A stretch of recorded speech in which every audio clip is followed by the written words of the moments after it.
Hi there folks, welcome back to my Global Digital School of Art.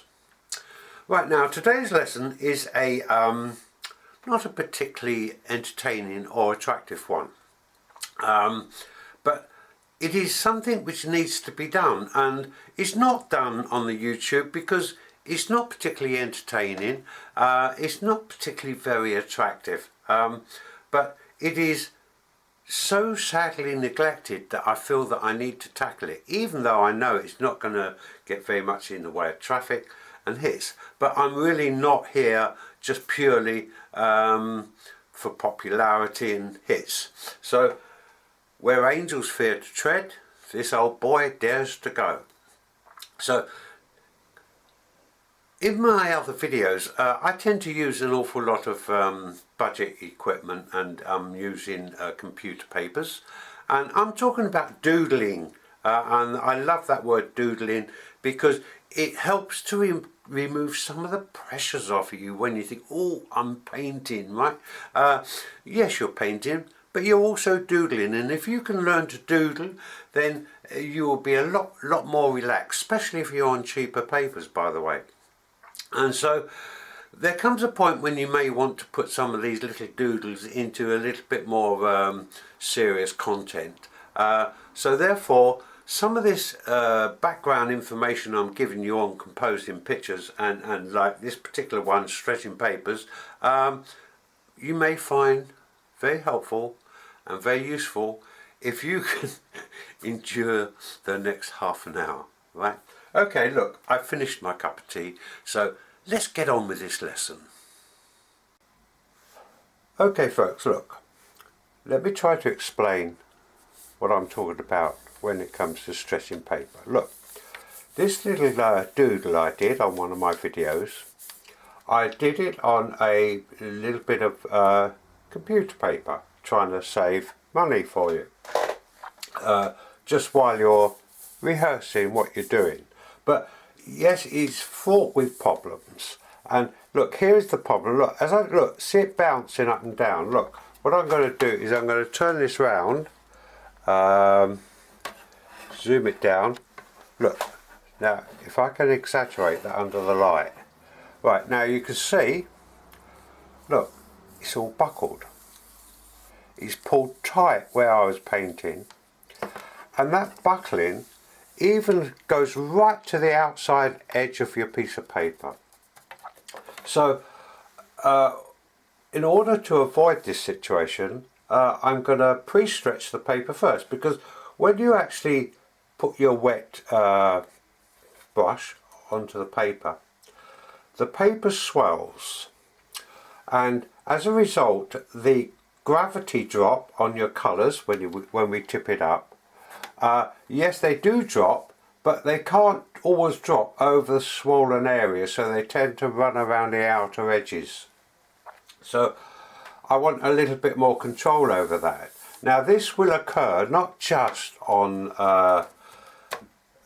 lightweight computer paper, this will actually occur on your heavyweights, cartridge papers and your watercolour papers.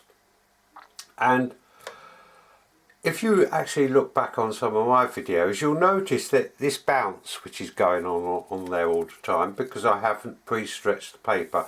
And in all honesty, I've scrolled my way through one or two of the other demonstrations, and there's very few people stretching their papers, and you can watch it going up and down. And it may well be, I don't know, maybe it's because I'm old-fashioned, that back in my days this was a normal thing for us to do when we came to do a bit of exam work. Now look, you can have a situation where you've got a pad, look, now each stand pad joined at the top, but you can actually get a pre-stretched paper one. And it's not called a pad, it's called a block, because it is in actual fact not just sealed there, it is sealed all the way round. Apart from down in the bottom corner, there's a little area about that size which you can actually lift. Then you can put a knife underneath that piece and run it all the way around the outer edges and just take your paper off. So that is known as a watercolour block. Right, now let me just get that out of the way. What I'm going to do is I'm going to get my brush, and I've got a plain piece of computer paper here, and I'm going to drop some paint on there, including a wash, and then you will actually watch it. You can see it physically buckling, and as it buckles the paint will drop away off of that high spot. So let me get my brushes. Right, now look, I'm going to exaggerate this a little bit. I've got a nice puddly bit of watercolour, not unlike my cherries I was doing, and then I'll zoom that in.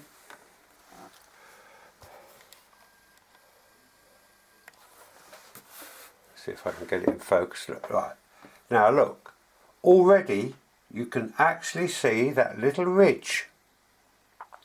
So the gravity has dropped the paint down below, but it stopped on that ridge, and it is that fast.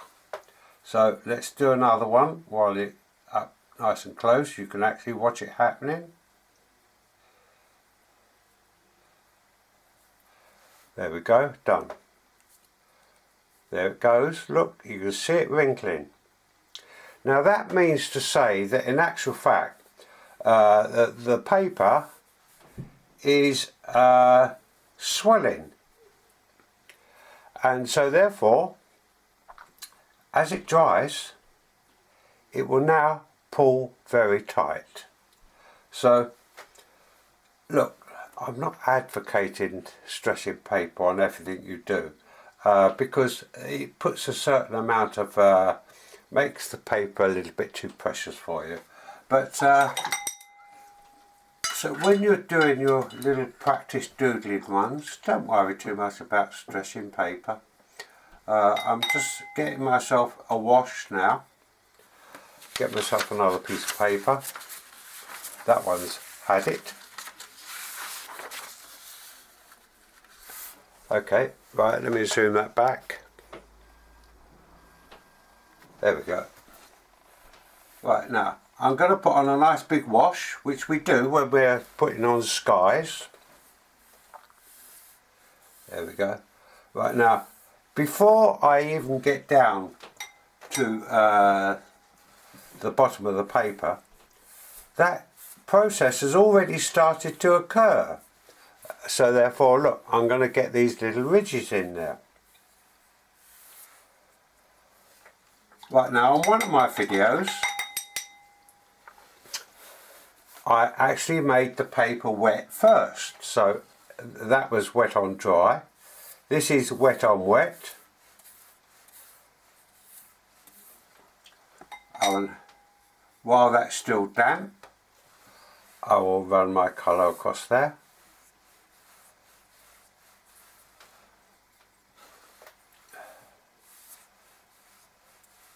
It's a little bit too wet actually, but maybe if I can tip that up you can see what has actually happened to the piece of paper. Look, there's ridges. Look at those ridges there. And along each ridge the sediment of the colour is starting to collect in the little troughs. So this is what I'm about stretching my paper. Okay, now look, this is exaggerated because it is very, very thin computer paper.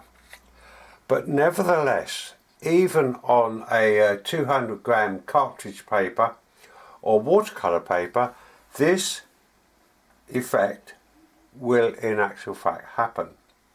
Now when that dries it pulls tight, and I might want to put a second layer on it. the same thing will occur on the second layer, because what will actually happen, although this centerpiece is baggy, that will pull tight. When that pulls in tight, it affects all the surrounding areas around it. So that will start to buckle on the edges as well. So even if I'm not going to paint there and I want to paint over here, by the time that's dried, I've now got buckled edges on the side as well. And here is another problem. Look, you can see that one swelling already. Here is another problem which I tend to observe. I'm not going to make any comments to the people who are some excellent artists. There's no getting away from it. But I noticed that many of them are on a little board, not unlike my clipboard, and they've put masking tape all around the edges. So when they're painting, they're virtually falling off the edge of their funny little boards, because they're painting right up to the edge of something like so. And providing they're happy with it, it's not for me to come along and interfere. All I'm saying is that there are ways of overcoming one or two of these problems, regardless of whether or not you're on computer paper, watercolour paper or cartridge paper. I will get another little video up and we'll just talk briefly about the paper. But meanwhile, I want to get back to this paper stretching. I have here a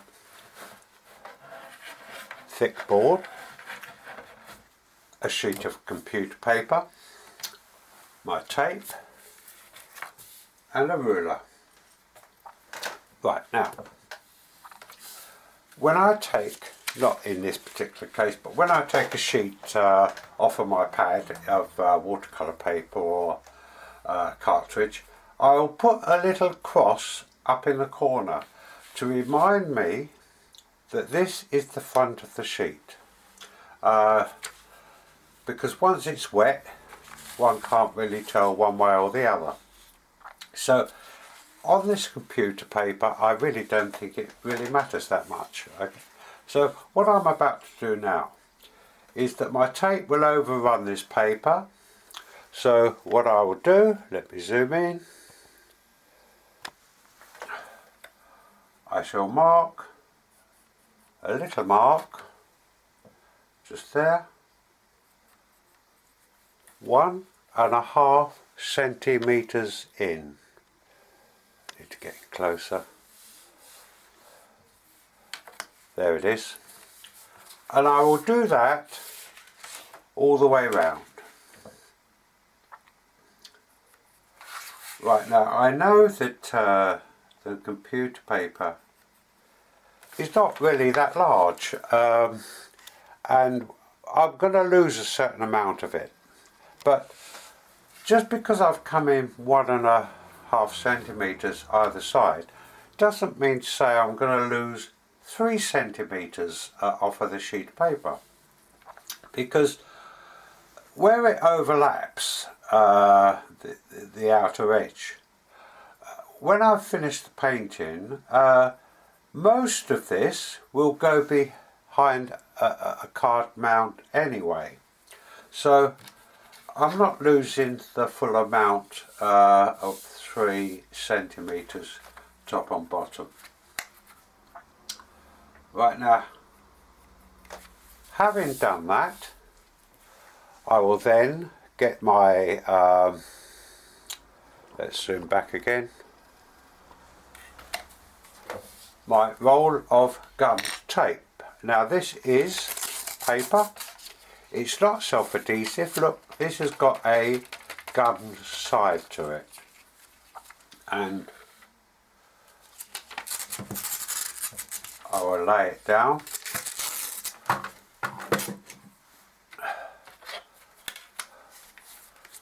with an overlap, tear it off. And I will do the same with the length.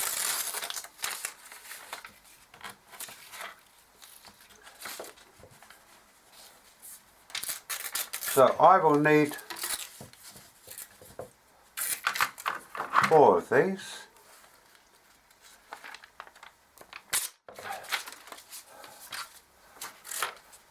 And look, I'm very fortunate. I've got a very wide tape here.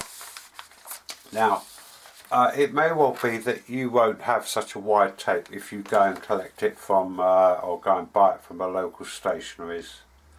So, what I'm going to do is I'm going to tear this in half. That will be more in size of, keeping in size with that which you will actually manage to get. And what I will do is that when I come to put the tape on, I'll put it up to my 1.5 centimetre marks, and then I'll overlap it on the outer edge with a second run along there. So that's my equipment. What I now need to do is take you to my bathroom.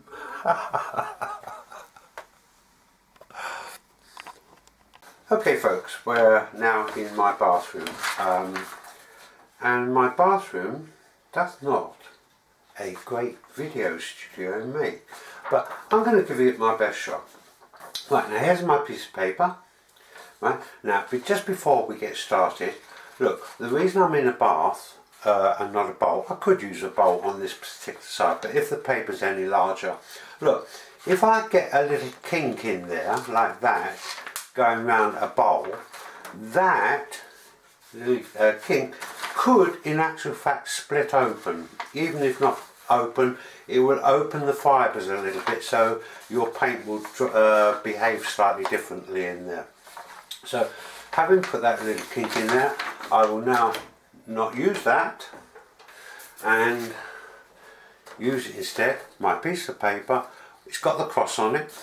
And look, I'm now going to submerge it into water, and this water is just tepid. It's only equal to hand heat, and I'm going to submerge this now into the water, cross side up, and gently, very gently, push it under. Right, now I'm going to leave that for approximately 5 minutes. Okay, that's my 5 minutes up, a little longer actually because I had a cup of tea. So look, I'm now going to very carefully lift this piece of paper out. Now look, it is very fragile now, and so what I'm going to do is I'm just going to gently shake it and place it on my board. Right, now here is my little bit of very delicate stretched paper. I will position that on the board like so. I will then get a sheet of kitchen roll, lay it over the top, and very gently smooth it out to remove any air bubbles there.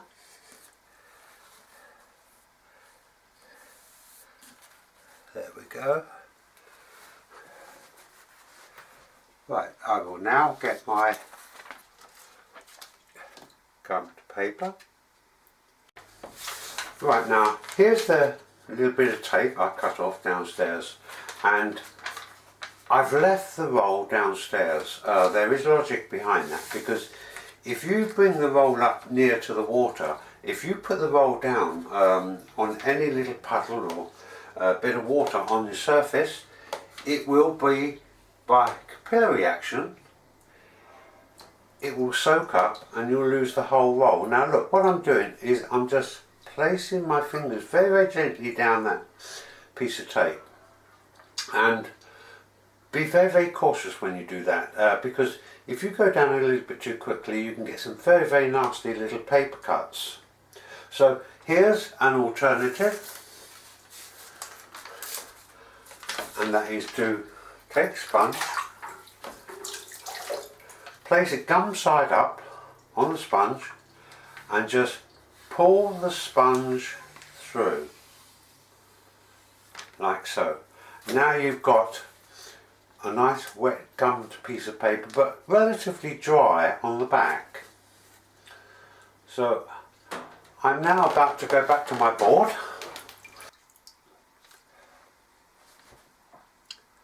Lay it up to the lines, indication lines, smooth it out, use my same bit of tissue paper and remove the surplus water off of it.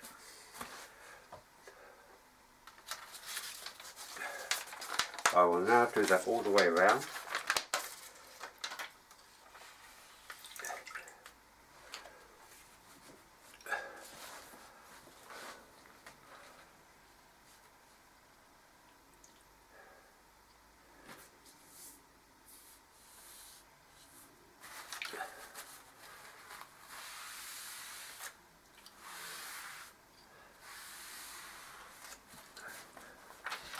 Try not to touch that piece of tissue paper with the kitchen roll.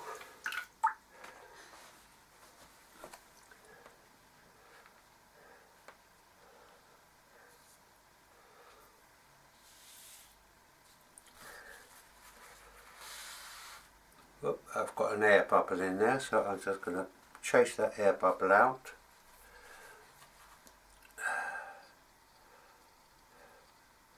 Not very clever. There we go.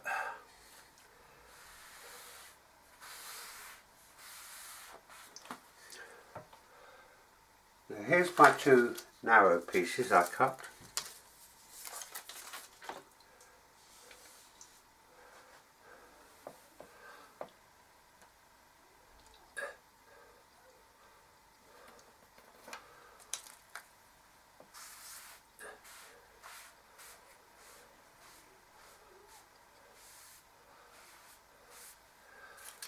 So I will overlap those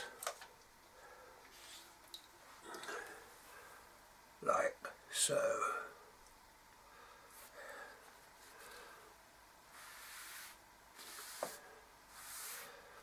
Okay, just cleaning up the little dribbles of water there.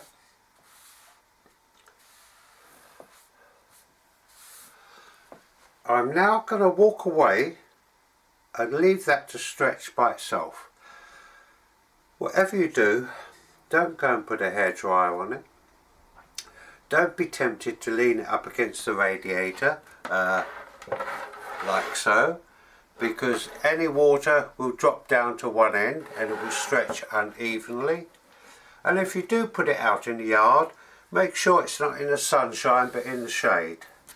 Patience is the name of the game on this one. So I shall come back when that's fully stretched out. Right, now I'm back, and look, the paper is now totally dry and it is beautifully stretched.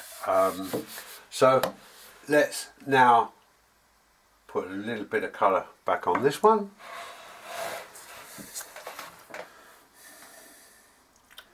And look, it will buckle just a little bit, but it won't buckle any more than what it was at the time when it was soaking wet. Here we go.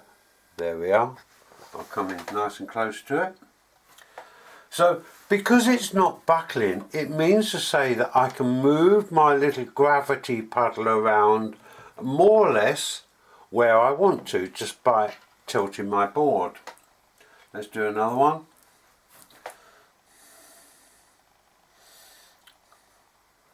So they're quite large, and there's quite a lot of water on there, so that the pigment will float gravity wise down to the bottom, and it's like I say, it will buckle just a little bit, but nowhere in the same way as it did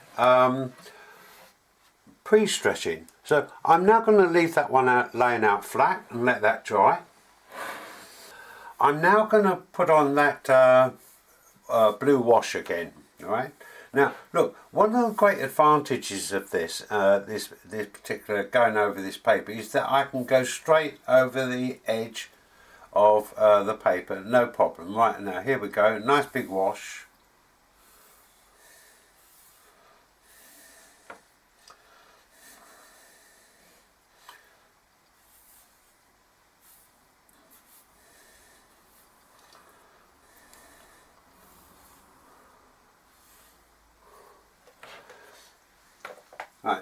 once again, what I will do is that I will put on some water first.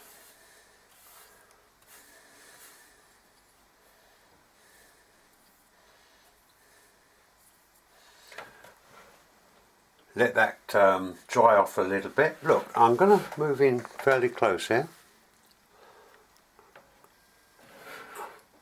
Look, there is just a little bit of buckling going on there. Very little going on over here. Other than that, oh yeah, there is a little bit.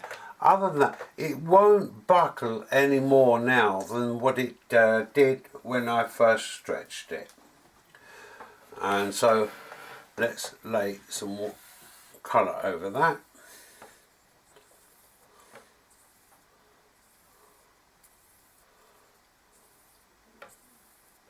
Right, now I was also allow this one to dry off. I'm going to lay that flat also. Right, okay, I'm now back. Look, now look at these two little cherry shapes I've got here. I'm going to zoom that right in. Now look, if you compare that against the previous ones, look, I said that, look, they've got streaks. They look more like moons, and these are lovely and smooth. And it means to say, look, there's no wrinkling. There's no wrinkling on the outside edges of this. I can put 2, 3, 4, 5 layers on top of that, and it will stay permanent. So now, look, if I go back to my wash, okay, look, I'll accept the fact it's not a brilliant wash. That's only because I didn't mix my wash up very well, by the way, you know. But look, there's no wrinkling going on there. And now if I go back to the previous, let me zoom that back, previous one, look, wrinkled all along these outer edges here. Right, look, it can go up, I go up and down. And if I was to try and put a second layer on that, I would be running into more and more trouble all the time. Whereas if I pre-stretch my paper, I can go back to 2 or 3 different layers on there without sort of any wrinkling effect. Now look, when you've completed that, all you've got to do is to run a sharp knife along the edge.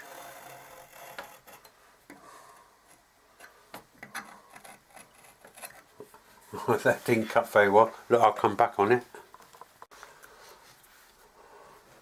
Okay, right, now here's the piece of paper. I've just cut it free of the board. I've got it on my clipboard now. Now, look at this outer edge there. Look, it is not wrinkled.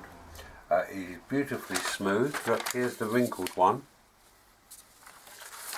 And I've cut away and left some of the actual tape on there. Remember, in order so you don't lose a little bit more paper, that can go behind a card mount.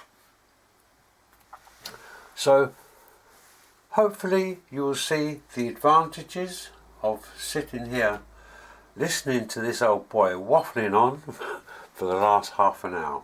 Right, now, one other thing which I want to do, and that is, one of the problems when you do this sort of thing is that the piece of paper which you've stretched tends to become a little bit too precious.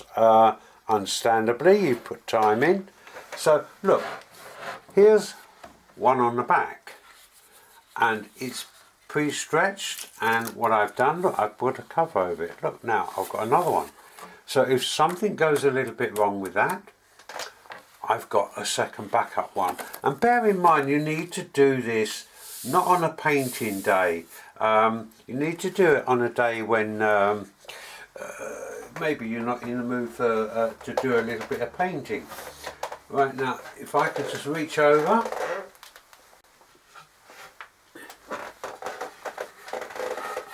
Here is another one, larger, and this one is your standard watercolour paper. You can do it on there we go. Look, this is beautiful now. And look, on the back I've got 2 more. And all it means to say is that I will cover them up so that and the one underneath, so that when I'm working on the one underneath, or this one, I won't be causing any damage to that, because there will be a cover over it. Alright, so by doing that process, if you've got more than one board, it takes all that pressure off once again. So there you go, folks, easy peasy. Enjoy. Okay, right, so there you have it. Simples, just stretch your paper, no problems. But my philosophy on teaching is, yes, it is passing over information to my student in the best way I know how. But I'm also a great believer in not just passing on the positives. I need to pass on a little bit of the negative sides, which some of the students will in actual fact experience. Now, it may well be that when you come to stretch your papers, and I know from experience that my students turn up with drawing boards. They're normally using their kitchen cutting board. One actually turned up with a door off their kitchen unit. Yeah, that's absolutely fine. But there are things you need to know that I use in this particular video. I used a little bit of X furniture board. It looked very pretty, but it wasn't very practical, and so I need to show you it's not just enough for me to do that straight video and I look good, you come to do yours doesn't work so well, so therefore you start to feel a little bit inadequate. I'm not about that sort of game. I've always said there's no such thing as cheating in art, but there is such a thing as misleading or a certain amount of dishonesty. So if you run into problems, I'm going to show you 1 or 2 of the problems which I actually picked up. Look, I'm big enough and ugly enough to take a few hits. So I'm going to carry on with this video and let you see some of the bits which did not go so well. Okay folks, look, I'm now out of the bathroom and back at my workstation, and here is the piece of paper which you saw me stretching in the bathroom. Now look, what I'm going to do is, look, I'm going to turn this round and I'll turn it up. Now look, you can see that this did not work, but that section at the top has. So look, this is not the end of the world. It's better that I don't get things right first time round, because these sort of things will happen to you, and you just must learn to be a little bit more laid back and recover from them. So look, I'm playing safe whenever I do this sort of thing, and the paper pulls very, very tight. And look, the board is a thick one. If it was a bit on the thin side, this would now go banana shape. So look, I've got another one on the other side.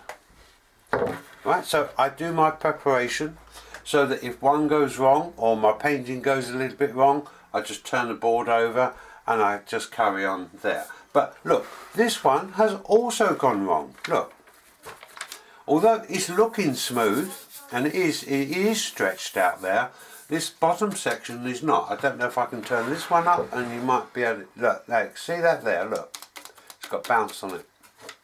Now, this is where we learn from my mistakes and analyse them. Actually, try and find out what went wrong. Now, look, it stuck to the paper absolutely fine, but it didn't stick to the board.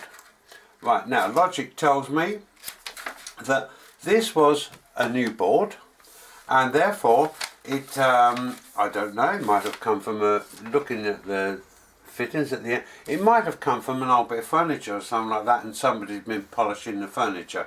So therefore it means to say that the surface is a little bit polished. So what I'll do is that I'll take this off, and then I'm going to scuff that surface up. Not deep ridges, just putting an abrasive on there just to get rid of any polish which somebody might have actually put on there. So I'm now going to do this again, but obviously I won't have to go back to the bathroom. Okay folks, I'm back. Right, now look, here's my drawing board, and what I've actually done to it is, look, I've just scuffed it up to break the surface of that varnish or the polish on there. Look, okay, here I've got an abrasive disc, but it really doesn't matter. Look, here we go. Look. I'm not proud, alright? So look around and see what you've got. What you've got to do now is to make sure that you remove all the little bits of dust off of there, because that will affect your piece of paper. Right, now having gone through that process of scuffing up my board, I then went and stretched another piece of computer paper, and would you believe it didn't work? It was wrinkly again. So I thought to myself, okay, instead of going sort of 1.5 centimetres, I went 2. That one wrinkled, I went 2.5. That one wrinkled, I went 3. And that still wasn't working. If I went any more, I wouldn't have any paper left to paint on. Starting to think I'd lost the plot. Right, look, I've been doing this for the last, 60 years. And as a result of which, I was starting to lose confidence right now. But I also found it quite challenging, because I then started looking at my piece of roll of brown gum paper, because that is probably a little older than some of my students. In actual fact, could be 30 years old. So I tried it again. It didn't work, and as I said, I was losing confidence. So I took a couple of days off, give it a little bit of thought. And what I did, I went and purchased myself a new roll of gum paper. Now this is quite useful and quite helpful, because now I've got this. Right, I can now show you this. I'll just lay it on the side there.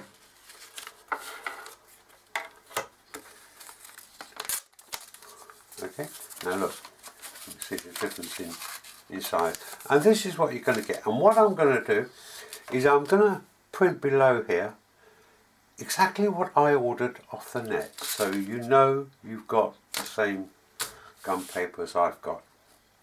So there's one little sort of positive thing I've learned. Now the next thing which I actually learned is that it wasn't the paper. Yes, I had problems with the board, but it was in actual fact this computer paper. Now, in actual fact, I searched around and I found some old new computer paper. When I say old, computers are not that old anyway. But obviously, and I stretched it reasonably successfully.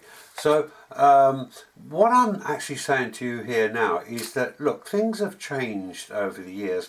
It may well be that today's computer paper has got a dressing on it, which the old computer paper may not have. So look, this is very, very useful, because now what I'm saying to you is, look, if you come to stretch your bit of computer paper and it doesn't work first time round, forget it, right? And go back to a bit of standard drawing paper. One moment, I'll just go and get myself a piece.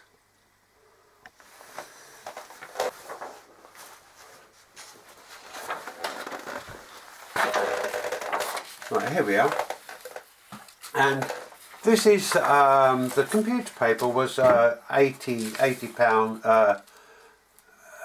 grams in weight, and this is probably about 120 maybe, right? So normally speaking, one just uses this for drawing. It's the sort of thing which you get from the school, and you just draw on it, and you don't normally watercolour on it, but you can do, because those other items which I showed you on there, which is, have been already stretched, that is in, I called it watercolour paper, whereas in actual fact it's drawing paper. There we go, right? And that stretches absolutely fine, and look, there's my new tape on there, right? So the reason I actually went up on that polished board is because I don't know what sort of equipment you've got, or even what sort of board you will actually have. And whereas these boards which I've got here, I'm going to edge them right up. Now, I think, yes, look, you can see that it is in actual fact block board. Right? And it's block board because I can put drawing pins in there. And it's not pretty, but it works. So there you have it. I think I've given you all the information you will require if in the event that you find yourself struggling with the same problems that I was having. I'm going to go back once more. Look, this is the one I was doing my little cherries on, and the wash. Look, it didn't adhere along the top there, and the reason for that is because I scuffed it up here but not to the outer edge. So therefore, yes, look, it can give you problems. Alright, so anyway, I'm going to round it up there. Enjoy your paper stretching, and if it goes a little bit wrong, don't go and beat yourself up. But believe me, when you can get it right, it is beautiful. It is really beautiful to work on. Enjoy, have fun, just enjoy the act of painting. I've got a couple of afterthoughts and tips which I need to put on. Look, this new tape I've got, it will get out of control very, very quickly. So the moment you've cut off what you require, just damp your finger and one corner, press it down. That will now stay in control, so you don't have to put it in a bag or elastic bands all the way around it. And I also need to point out that these two little items I've stretched here, look, I got away with a single strip around them, so no problem there. And it crosses my mind that maybe I ought to just put a wash on one of these for you. Right. And sorry about all the creaking. I've changed my stool and it still creaks, so it's got to be me. Right. Now what I'm going to do is I'm just going to get some plain water and wash straight over the top of my pre-stretched paper. And this, by the way, is standard cartridge drawing paper. I'm going to zoom that in. Right, now, unlike the computer paper I was using, it's not wrinkling at all. So I'm going to let that dry off, and then I'm going to come back and put a bit of colour on it. Right, I've allowed that to dry off just a little bit, and so what I'm going to do now is, let's zoom this in a little closer. There we go. And this is when you're painting sort of wet on wet or wet on damp. This is just damp, by the way. Yes, it is just damp. Right, now look, I can run my colour across there. It's not anything in particular because it really doesn't matter. All I'm doing is just demonstrating the process here. This brush is a little bit on the small side, but it's doing the job. And look, if I want to add a little bit more water on there, I can do so. I've just added plain water on there at the moment. And I can get my other colours. Got a slightly larger brush. Look, and I can just run that in.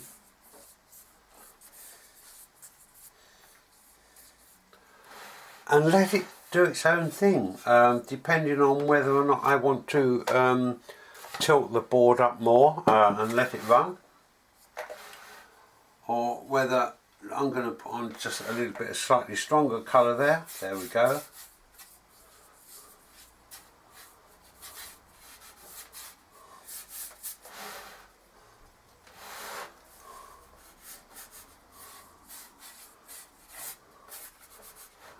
I'm starting to paint. Look, I'm not supposed to be here painting. I'm actually here demonstrating. Right, now, look, there's no troughs or wrinkles. Mind you, if there had been a few troughs, maybe I might have got a few waves there. There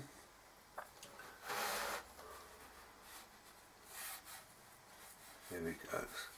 No, stop painting, Barry, stop painting.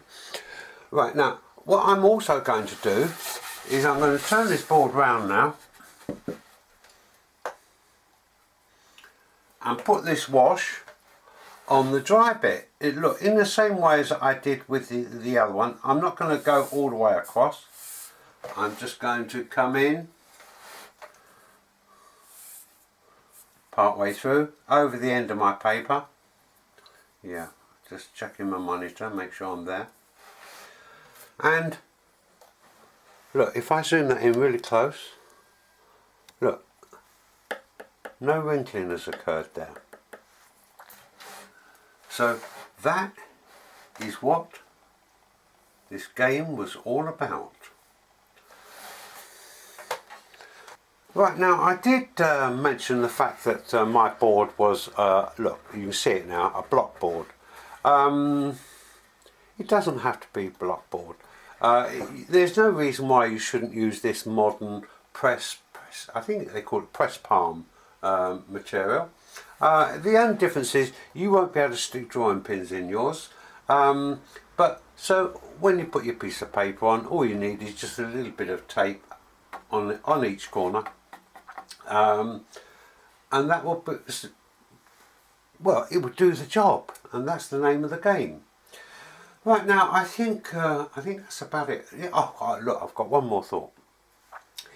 If you feel that you've learnt something from this, and you want to see one or two other little items I've been playing around with, go down to the bottom corner of your screen, just here, and you'll see my picture. Press on my name or the picture, and that will bring you to my channel, right, where you're going to find lots of other sort of odds and ends which are going to do your head in. This piece of paper is now dry, and look, here's the one down the bottom. Let me get that in, right, look, still nice and flat. And look, I went through the process of stretching this bit of cartridge paper, and one can turn around and say, okay, look, I've wasted a lot of time. All I've done is just mess it up. But look, this is what I'm going to do. I'm going to mess it up anyway. Look, I can do this, and I can really relax with it.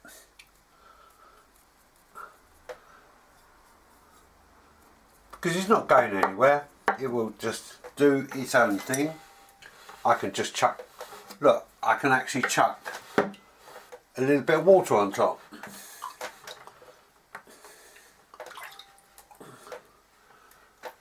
And use up any other old paints which I've got there.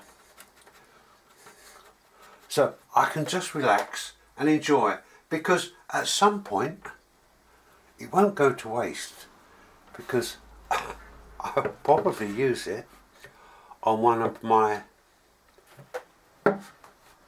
painting on a shoestring budget. There we go. Have fun. Okay folks, now there you have it. Look, no wrinkles. Now I did say this could be a half-hour video. So what you're going to do is shoot me. Look, he who never made a mistake never made a thing. Right? So relax and enjoy the act of painting. Why not? I do. Bye-bye.